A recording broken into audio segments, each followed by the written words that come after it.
Philip and Nathanael. On Sunday morning, February 24th, Jesus took leave of John the Baptist by the river at Pella, never to see him again on earth. That day, when Jesus left for Galilee with his 4 new disciples, there was a great commotion in the camp of John the Baptist. The first great separation was about to happen. The day before, John the Baptist had declared to his apostles Andrew and Ezra that Jesus was the Savior. Andrew had decided to follow Jesus, but Ezra rejected the carpenter from Nazareth for his gentle ways. Ezra's image of the Savior was based on the prophet Daniel, who had said that the Son of Man will come on the clouds of heaven, with great power and glory. This carpenter from Galilee cannot be the Savior. This Jesus is a relative of John, and because of his great kindness, our teacher is deceived. Let us keep far away from this false Messiah.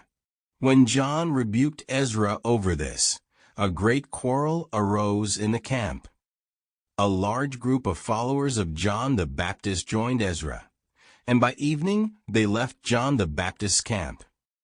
This group continued to baptize in the name of John, and eventually they organized their doctrine in a sect that believed in John but refused to accept Jesus. A remnant of this group still exists today in the 21st century, known as the Mandaeans. Jesus and his 4 disciples traveled to Galilee. Before they crossed the Jordan River to go to Nazareth through Nain, they saw that an acquaintance was approaching him. It was Philip who, along with a friend, Nathanael, was on their way to John the Baptist's camp. Jesus had met Philip before, and all 4 of the new apostles also knew him well. Philip was an admirer of Jesus ever since Jesus had settled in Capernaum. But Nathanael, who lived at Cana in Galilee, did not know Jesus. Philip went up to his friends to greet them, while Nathanael, who liked to be by himself, retreated a few dozen yards away and sat down in the shade of a tree. Peter took Philip aside and began to explain to him that they had become co-workers with Jesus in the new kingdom. And he strongly urged Philip to offer himself for this service as well. Philip faced a dilemma. What should he do? Here, without even a moment's notice, he suddenly found himself faced with the most weighty question of his entire life and had to make an immediate decision. At that moment, he had fallen into serious conversation with Peter and Andrew, while Jesus was in conversation with James. Finally, Andrew suggested to Philip, "Why don't you ask the teacher himself?" Suddenly the realization dawned on Philip that Jesus was truly a great man, perhaps the Messiah, and he decided to heed Jesus' coming advice. Without another hesitation, he walked up to Jesus and asked, "Teacher, shall I go on to John the Baptist, or shall I join you to follow you?" Jesus looked at him lovingly and replied, "Follow me." And Philip was enraptured by the certainty that he had found the Savior. Philip now gestured to the group to stay where they were. As he hurriedly walked back to break the news of his decision to his friend Nathanael, who was waiting for him under a mulberry tree, where he gave his thoughts on the many things he had heard about John the Baptist, the coming kingdom, and the expected Messiah.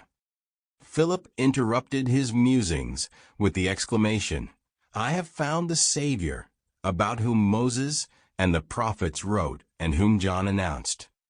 Nathanael looked up and asked, "Where did this teacher come from?" Philip replied, "It is Jesus of Nazareth, the son of Joseph the carpenter." To which Nathanael, somewhat shocked, asked, "Can such a good person come from Nazareth?" But Philip took him by the arm and said, "Come see." Philip brought Nathanael to Jesus, who looked benevolently at the sincere doubter and said, Behold, a true Israelite, in whom there is no guile. Follow me." Nathanael turned to Philip and said, "You are right. He is indeed a master of men. I will follow him too, if I am worthy to do so." And Jesus nodded to Nathanael and said again, "Follow me." Jesus had now gathered half of his future apostles. Without further delay, they crossed the Jordan River, and, late in the evening, they reached Nazareth. They spent the night with Joseph, the younger brother of Jesus, in the house where Jesus had spent his childhood.